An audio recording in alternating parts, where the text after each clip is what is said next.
On the remote Airds Moss that lies between Muirkirk and Cumnock lies a Covenanters memorial and grave. This is where, on the 22nd July 1680, the Battle of Airds Moss took place. The Covenanters were a religious group who had signed a covenant to say that only God could be head of the church, not the king. This was contrary to the belief of the English kings Charles II and James II. They went to great extremes to prevent their religious practices. So much so that many of them were killed, hence this time was known as the killing times. The Covenanter minister, Richard Cameron, on the 22nd of June 1680, at Sanquhar, had declared war on Charles II.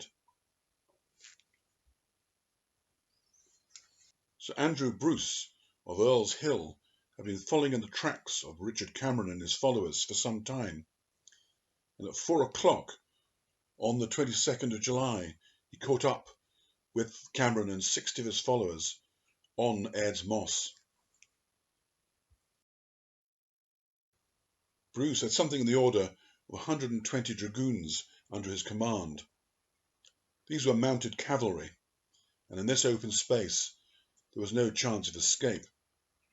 So Richard Cameron and his followers settled down to a fight to the death. Richard Cameron hastily said a few prayers, including one, "Lord, spare the green and take the ripe." After a short battle lasting only 15 minutes, 26 dragoons lay dead and several were wounded. However, Richard Cameron had been killed, so had his brother and 7 other followers. 5 of the Covenanters had been badly wounded, 2 of whom died shortly after, whilst the further 3 were taken to Edinburgh, where they were executed. Few of the Covenanters had any experience as soldiers. However, the dragoons were heard to say that James Gray of Christen mauled us the most. They showed respect for the fighting zeal of these religious zealots. The head and hands of Richard Cameron were removed, an act typical of these killing times, and they were later paraded throughout Edinburgh.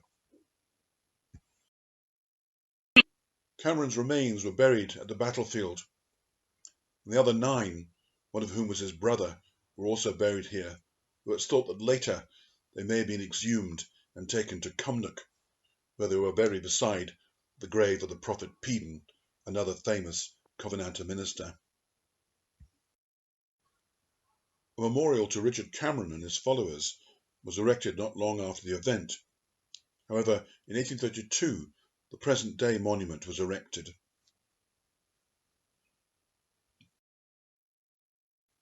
Next to the monument, surrounded by iron railings, is the grave and gravestone of Richard Cameron. On it is engraved an M standing for martyr, for this is sometimes known as the Martyr's Monument.